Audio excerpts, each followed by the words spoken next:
ಜನವರಿ 14ನೇ ತಾರೀಕಿಂದ ಪ್ರಾರಂಭವಾಗಿ ತಮಗೆಲ್ಲ ಗೊತ್ತಿದೆ ಡಿಸೆಂಬರ್ 25ನೇ ತಾರೀಕು ಶತಮಾನೋತ್ಸವದ ಪ್ರಾರಂಭ ಆಗಿದೆ. ಆ ದಿನವನ್ನ ಅಟಲ್ ಬಿಹಾರಿ ವಾಜಪೇಯಿ ಅವರ ಜನ್ಮದಿನವನ್ನ ಸುಶಾಸನ ದಿನವಾಗಿ ಭಾರತ ಸರ್ಕಾರ ಸನ್ಮಾನ್ಯ ನರೇಂದ್ರ ಮೋದಿ ಅವರು ಘೋಷಣೆಯನ್ನ ಮಾಡಿ ಇಡೀ ದೇಶದಲ್ಲಿ ಆಚರಣೆ ಮಾಡುವಂತದ್ದಾಗ್ತಿದೆ 2014ರಿಂದ. ಸೊ ಆ ದಿನ ಇಡೀ ದೇಶ ಉದ್ದಾಗಲದಲ್ಲಿ ಬೂತ್ ಇಂದ ರಾಷ್ಟ್ರ ಮಟ್ಟದವರೆಗೂ ಆಚರಣೆ ಮಾಡಿರುವಂತದ್ದು. ಇನ್ನು ಮುಂದುವರೆದ ಭಾಗವಾಗಿ ಇನ್ನೂ ವ್ಯವಸ್ಥಿತವಾಗಿ ಅರ್ಥಪೂರ್ಣಕವಾಗಿ ಏನೆಲ್ಲ ಕ್ರಮಗಳನ್ನು ವಹಿಸಬೇಕಾಗಿದೆ. ಮುಖ್ಯವಾಗಿ ಬಹು ವ್ಯಕ್ತಿತ್ವ ಉಳ್ಳಂತವರು ಅಟಲ್ ಬಿಹಾರಿ ವಾಜಪೇಯಿ ಅವರು ಸಾಹಿತಿಗಳಾಗಿನೂ ಬರೆದಂತ ಏನು ಸಾಹಿತ್ಯಗಳನ್ನ, ಪುಸ್ತಕಗಳನ್ನ, ಇತರ ಬೇರೆ ಬೇರೆ ಬರವಣಿಗೆಗಳನ್ನೆಲ್ಲವನ್ನು ಪಟ್ಟಿಯನ್ನ ಮಾಡಿ ಅದನ್ನ ಎಲ್ಲವನ್ನು ಪ್ರದರ್ಶನಕ್ಕೆ ಮತ್ತು ಮಾರಾಟಕ್ಕೆ ಇಡುವಂತದ್ದಾಗುತ್ತೆ. ಮತ್ತು ಹಲವಾರು ಸಾಹಿತಿಗಳು, ಬರಹಗಾರರುಗಳು ಅಟಲ್ ಬಿಹಾರಿ ವಾಜಪೇಯಿ ಅವರ ಬಗ್ಗೆ ಬರೆದಿರುವಂತಹ ಪುಸ್ತಕಗಳನ್ನು ಸಹ ಅದು ಪ್ರದರ್ಶನಕ್ಕೆ ಮತ್ತು ಮಾರಾಟಕ್ಕೆ ಇಡುವಂತದ್ದಾಗುತ್ತೆ. ಮತ್ತು ಅಂತ ವ್ಯಕ್ತಿಗಳಿಗೆ ಸನ್ಮಾನ ಮಾಡುವಂತದ್ದಾಗುತ್ತೆ.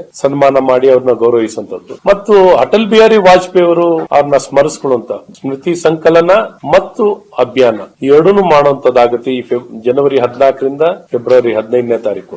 ಈ ಸಂದರ್ಭದಲ್ಲಿ ಅವರಿಗೆಲ್ಲ ಈ ಬರಹಗಾರಗಳೆಲ್ಲ ಸನ್ಮಾನ ಮಾಡುವಂತದ್ದಾಗುತ್ತೆ. ಹಿರಿಯ ಕಾರ್ಯಕರ್ತರಿಗೂ ಸನ್ಮಾನ ಮಾಡುವಂತದ್ದಾಗುತ್ತೆ. ಈ ಎಲ್ಲಾ ಸನ್ಮಾನಗಳು ಮತ್ತು ಪ್ರದರ್ಶನಗಳು ಮತ್ತು ಈ ದೇಶಕ್ಕೆ ಅವ್ರು ಕೊಟ್ಟಂತ ಅಪಾರ ಕೊಡುಗೆ ಅದನ್ನೆಲ್ಲಾನು ಪ್ರದರ್ಶನಿ ಮಾಡುವಂತದ್ದಾಗುತ್ತೆ.